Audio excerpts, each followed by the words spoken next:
Hello दोस्तों। मौत एक ऐसी सच्चाई है जिससे बहादुर इंसान भी डरता है। हम में से कोई भी मौत का सामना नहीं करना चाहेगा, पर आपको यकीन नहीं होगा कि एक ऐसा इंसान हुआ है जिसने एक बार नहीं बल्कि 6 बार मौत का सामना किया और हर बार बच निकला। मैं बात कर रहा हूँ अर्नेस्ट हेमिंग्वे की, जो अमेरिका के प्रसिद्ध पत्रकार और लेखक थे। उनका जन्म साल 1899 में हुआ था। 1920 से 1950 के दशकों में उन्होंने लेखों, नॉवल और कहानियों से समाज को प्रभावित किया, इतना कि उन्हें 1954 में लिटरेचर का नोबेल प्राइज दिया गया। वो 6 बार मौत के सामने जाकर भी उससे जीत गए थे। इन घटनाओं में तो 2 बार वो एयरप्लेन के क्रैश में भी शामिल थे। चलिए जानते हैं किस्मत के धनी अर्नेस्ट हेमिंग्वे के बारे में, जिनके लिए मौत तो एक जैसे एक खेल था। World war 1। पहली बार उनका मौत से सामना वर्ल्ड वार 1 के दौरान हुआ। तब वो सिर्फ 18 साल के ही थे। हेमिंग्वे रेड क्रॉस की तरफ से इटली में एम्बुलेंस ड्राइवर के तौर पर काम कर रहे थे। उनका काम था युद्ध में घायल हुए लोगों को इलाज के लिए ले आना। 8 जुलाई 1918 को जब वो इटालियन सिपाहियों की मदद कर रहे थे, तब अचानक गोलीबारी के बीच फंस गए। उनके शरीर में कुल 237 बॉम्ब के टुकड़े घुस गए थे। उन्हें लगा कि जैसे जान उनके शरीर से निकल गई है, पर वो बच गए। उनका इलाज 6 महीने तक चला।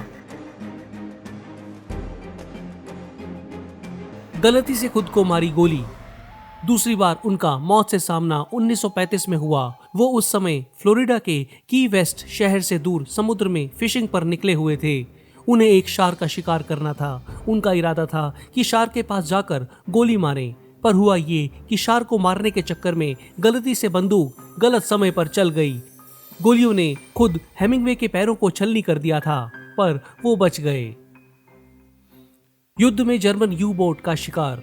दूसरे विश्व युद्ध के दौरान हेमिंग्वे अपनी 38 फीट लंबी फिशिंग बोट, जिस पर ग्रेनेड्स और अलग अलग हथियार थे, उस पर सवार होकर यूएस और मेक्सिको के बीच के समुद्र में जर्मन पनडुब्बियों को ढूंढने में लगे थे। 1942 से 1943 तक वो इसी में लगे रहे। उन्हें लगता था कि अगर उन्होंने पनडुब्बी को देख लिया तो इससे पहले कि नेवी हरकत में आए, वो उसे खुद से ही हमला करके नष्ट करने की कोशिश करेंगे और फिर भाग जाएंगे। पता नहीं ये खुदकुशी करने जैसा ख्याल उन्हें कैसे आया, पर वो भाग्यशाली रहे कि उनको कोई जर्मन यू बोट या पनडुब्बी नहीं मिली, नहीं तो उनकी जान जाना तय था।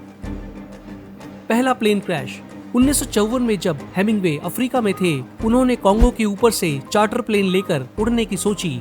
ये उनका अपनी बीवी को क्रिसमस का तोहफा देने का तरीका था। जब वो ऊपर से फोटो आदि ले रहे थे, प्लेन काफी नीचे उड़ रहा था। अचानक वो एक ऊंचे पेड़ से टकरा गया। पायलट को इमरजेंसी लैंडिंग करनी थी, पर समस्या ये थी कि एक तरफ पायलट को मगरमच्छों से भरा रेत का गड्ढा नजर आ रहा था, तो दूसरी ओर झाड़ियां थी और उसके परे जंगली हाथी थे। खैर, वो झाड़ियों में क्रैश लैंड हो गया। हेमिंग्वे और उनकी बीवी किस्मत वाले थे। उनको सर में चोटें आई, जबकि उनकी बीवी की कुछ पसलियां टूट गई, पर दोनों बच गए। वो रात उनको उसी जंगल में हाथियों के बीच निकालनी पड़ी, जो कि काफी डरावना अनुभव था। दूसरा प्लेन क्रैश। इसी प्लेन क्रैश में घायल होने के अगले ही दिन उन्होंने एक अच्छी मेडिकल केयर लेने के लिए एंटेबे, युगांडा जाने की सोची। इसके लिए उन्होंने फिर से एक प्लेन किराए पर लिया और निकल पड़े। प्लेन रनवे पर तेजी से भागा और जैसे ही उसने टेक ऑफ किया, उसमें आग लग गई। उसको क्रैश लैंड करना पड़ा। हेमिंग्वे और उनकी बीवी को इसमें बहुत चोटें आई और वो बहुत ही झुलस भी गए। अखबारों ने छाप दिया कि हेमिंग्वे की इस हादसे में मौत हो गई, पर ऐसा था नहीं। वो जिंदा ही नहीं थे, बल्कि खुद चलकर बाहर आए और कहा जाता है कि वो तब भी मजाक कर रहे थे। ऐसे जिंदा दिल थे अर्नेस्ट हेमिंग्वे। इसके बाद उन्हें एंटेबे ले जाया गया, जहां उन्होंने कई हफ्तों तक अपना इलाज कराया और ठीक हुए। जंगल की आग की चपेट में। हेमिंग्वे अभी तक पूरी तरह से ठीक नहीं हो पाए थे, फिर भी वो अपने बेटे पैट्रिक के साथ मछली पकड़ने चले गए।